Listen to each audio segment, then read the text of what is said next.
Hey, hi, and hello, Madding Pyro, back again, day 36 of my keto slash COVID adventure. I probably shouldn't have put that in the title, but oh well.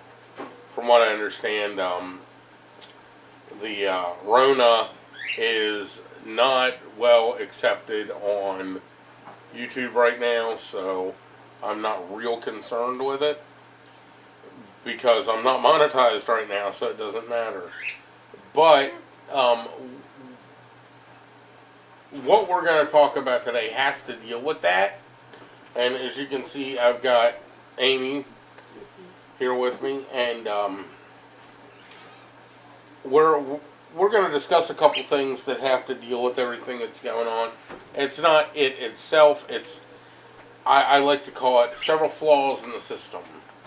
I was talking to a friend of mine today, again on over the phone, and this is something that needs to be addressed. And I wanted to address it before, and I think I touched on it in one of the other videos that I did. Your disdain for it, I think. And yeah, and it still hasn't changed at all. And that is the system, the educational system that they implemented for Maryland. Now, I don't know about any... Sorry, guys, I'm touching my face. I have not left my house in like 6 weeks, so I'm good. I do have some allergies, so if you hear me sneeze or you hear me cough, it's allergies, not corona. Ditto. Other than that, I feel great.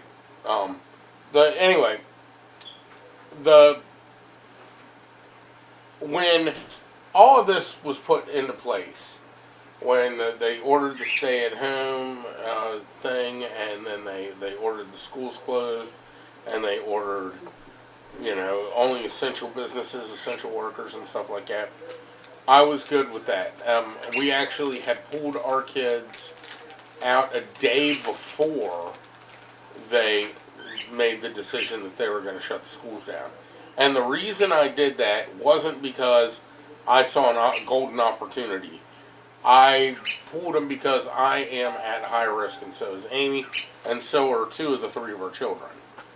And the schools actually were like, yeah, we're well equipped to try to handle that kind of situation for a little while.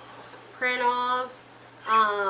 Yeah, a couple days. We like never expected it to turn into a 2-month now, or well, it's about a month and 3/4. Yeah. Of an educational venture, which is probably going to get extended again, I'm assuming, just to try to keep the spread down and make sure we don't have a resurgence of the viral spread and the virus itself. Now, I have to touch on real quick the beginning of all of this with them being out of school right away. We have constant email contact with our kids' teachers. We'll get into all that.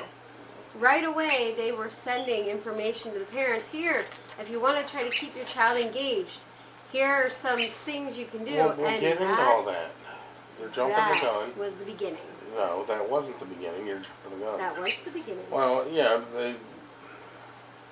that was after the fact that they sent them home and shut the schools down. Now, so we pulled our kids out of school, and we had that weekend to where me and Amy had to make some decisions on what we're going to do at this point, because we had no clue.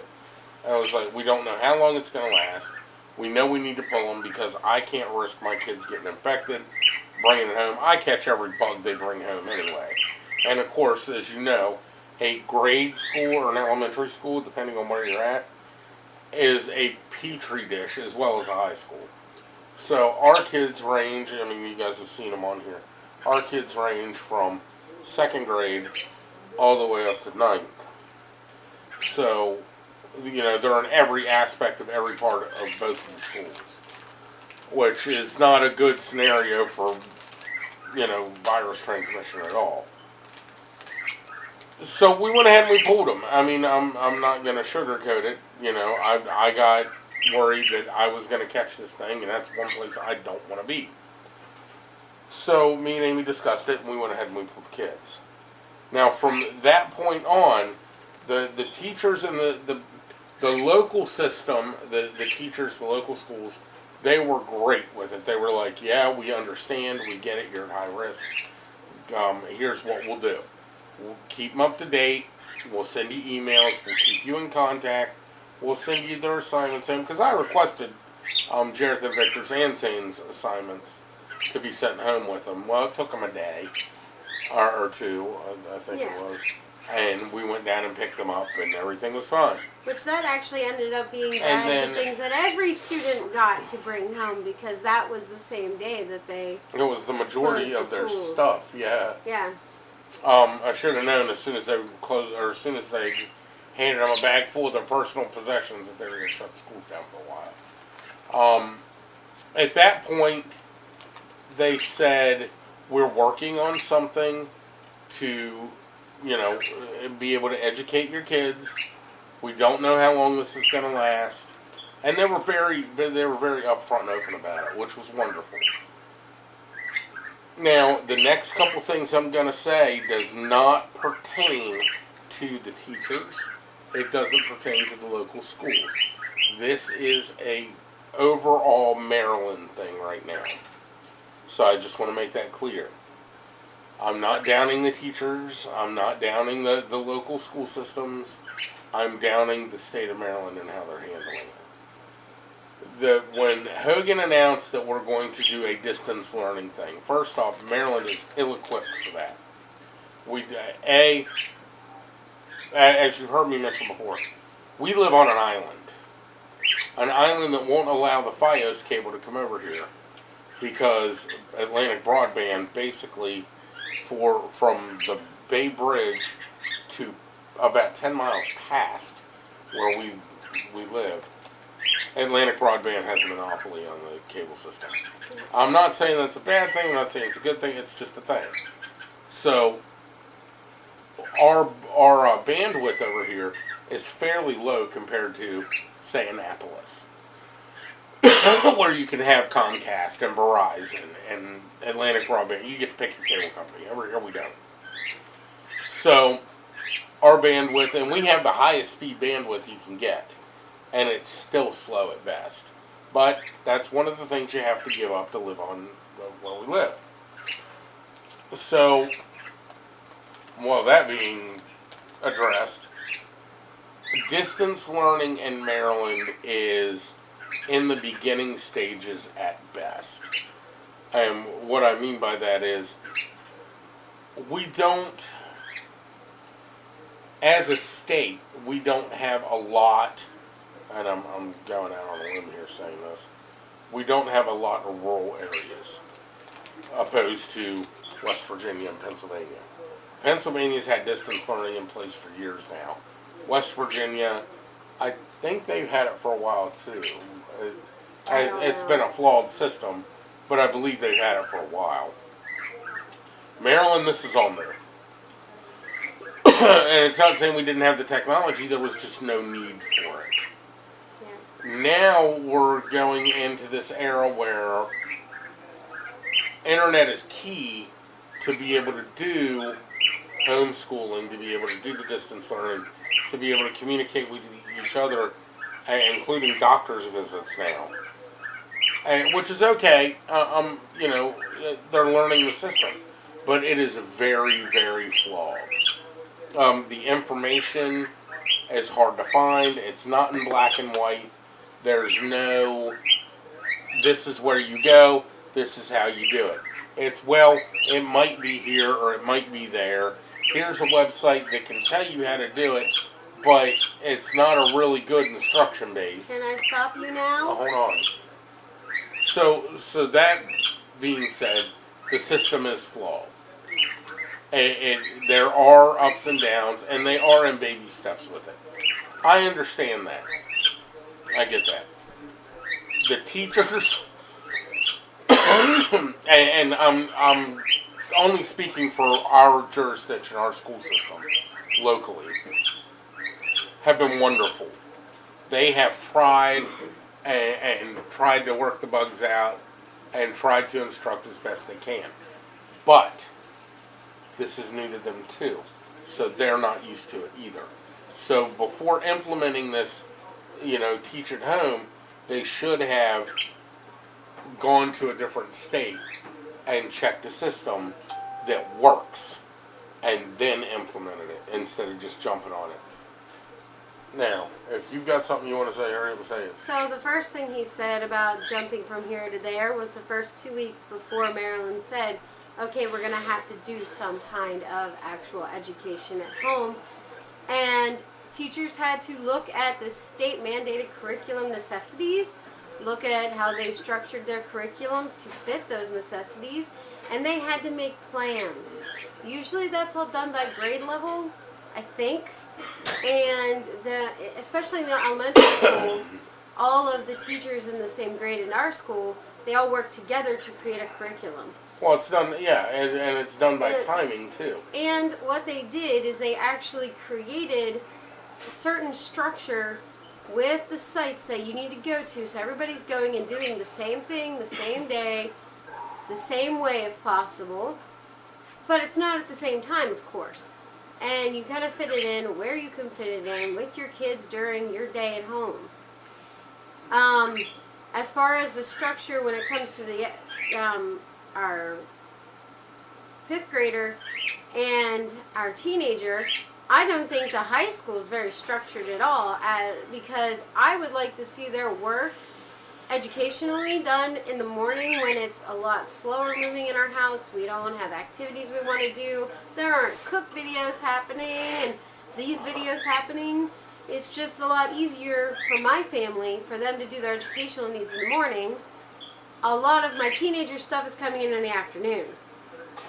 The stuff for my elementary school kids, I already have 2nd grades. They're sending it in 2-week blocks. I can start that when I want to. 5th grade, he's getting them when they're uploaded. Same as the high school. Most of, I guess, yeah, their names are on here, sorry. Yeah. I maintain their privacy on my Instagram, so I'm going back and forth and trying to remember how private it is. Anyway, Jara's stuff, it's not coming in late, and actually his teacher's going above and beyond at her time of being available, and so is my second grade teachers, or they're going above and beyond being available. Okay. The hardest thing right now with the way everything's set up with 2nd grade is I have to go into certain documents, and that's always most likely with the math. And I have to have permission to access that. Same goes with their what they call specials, which for us were the extracurricular classes, computers, art, stuff like that. Stuff like that. You have to go in and you have to get access granted for those. And I don't know who is getting these requests for access notifications. I just get it. Yay! You've been approved when it comes through, and that puts a big gear in my timeline of trying to take care of it. And then you have other problems with the homeschooling, like we're ill-equipped. We don't have the right stuff. I mean, pens, paper, pencils, stuff like that, fine.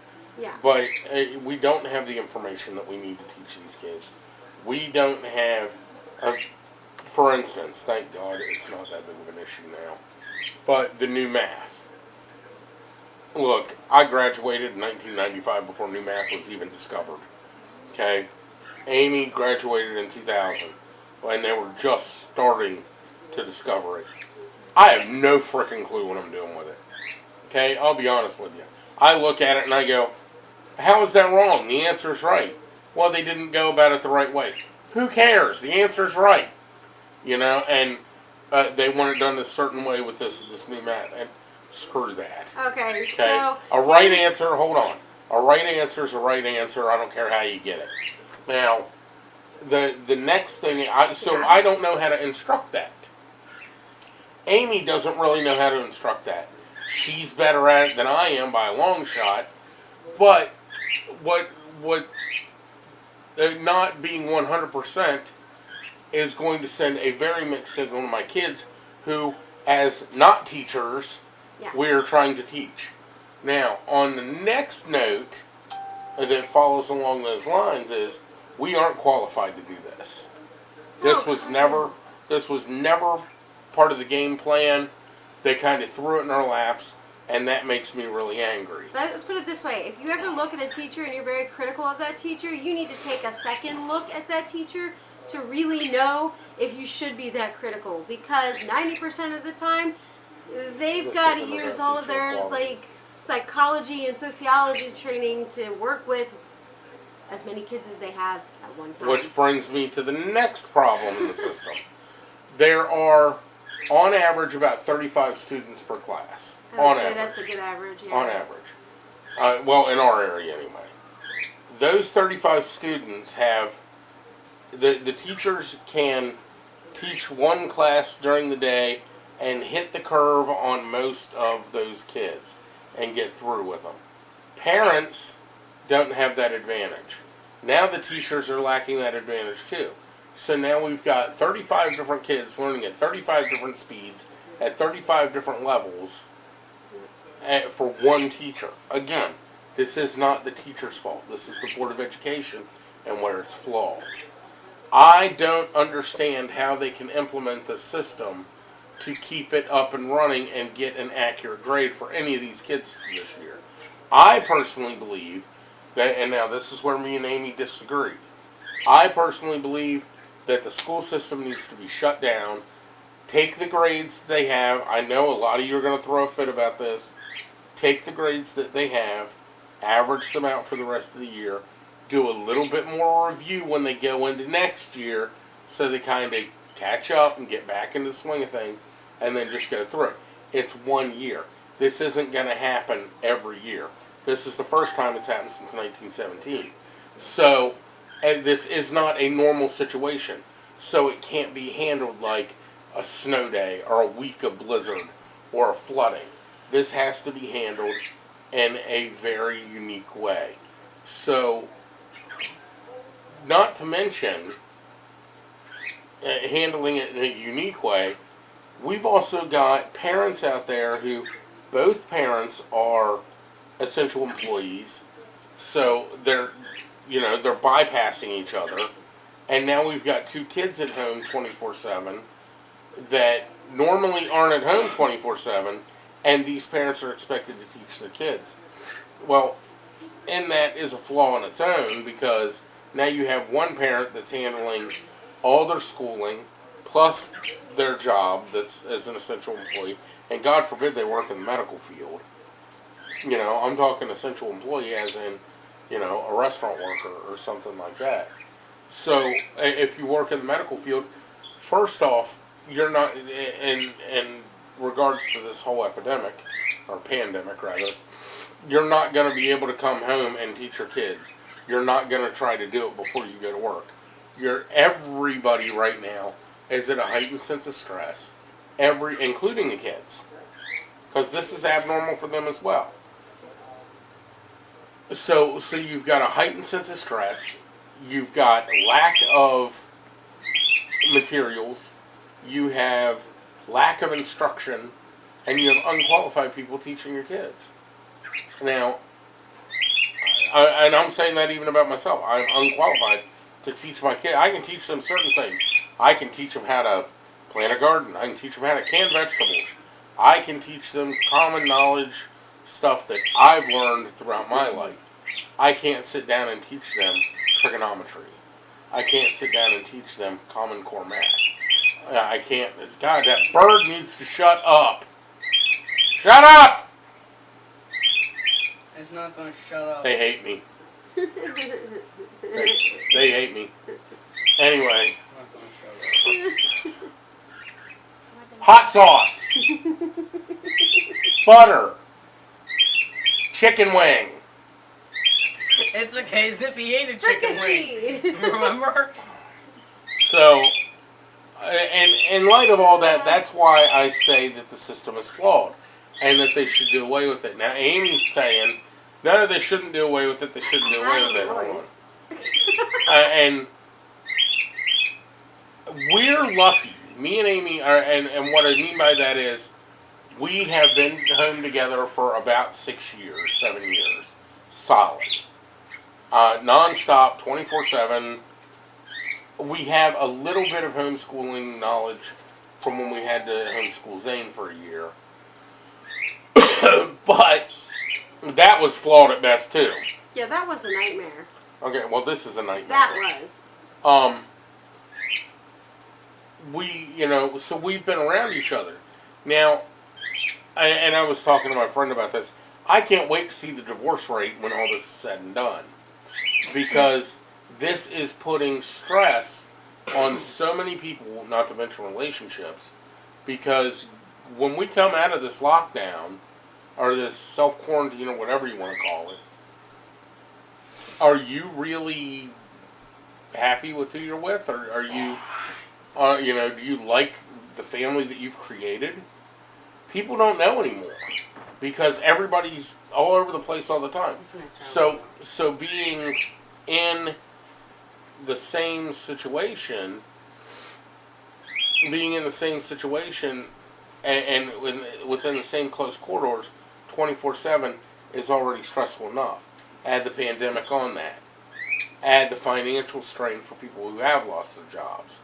And then on top of that, add the fact that you can't hardly even go to the store because you're so worried about getting an illness that may or may not kill you. Okay, so you've got 5 or 6 right there that I just mentioned, very volatile situations even on a regular basis. And then you add the homeschooling thing on top of it. Now the kids are stressed out because mom's frustrated because kids won't listen that day. Dad's stressed out because dad's trying to make ends meet and pay bills. Mom's yelling at kids because kids aren't paying attention and listening to get the schoolwork done that the school board is requiring them to do. Dad gets mad because he can't concentrate on how he's robbing Peter to pay Paul. It is a never-ending saga, and it's going to happen, and it happens. It happens here, and we're not even in that horrible of a situation yet. But it does happen, and it is happening. And it's happening all over the United States. Can I talk? Hold on. It's happening all over the United States like that. So to save face, that's why I believe the school needs to be shut down for the rest of the year. Now, if you want to talk... Kind of why I'm sitting here. Okay, then state your piece. I've tried to.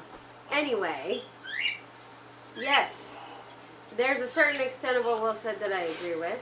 This is a highly stressful situation on families, parents and kids. However, how are we dealing with it? I'm pretty sure that's what the crux was supposed to be. So, basically, we're dealing with the fact that our older two get everything emailed to them, and they have a standard Google Classroom account that gets all of their assignments, and they get directed where they have to go from there. That's great. I actually really like that system. That is teacher-oriented, and their curriculum follows it, and that's wonderful. I enjoy that fact. With my second grader, it's not as easy. Like I said, I get a list basically with a couple of links to go take. The problem lies with that lack of instruction. There's certain quips and knowledge that teachers have on how to handle a meltdown because of being confused, where being a parent, you don't even know how to handle. And I end up being in that situation a lot because, our little kids can relay their feelings and emotions a certain way.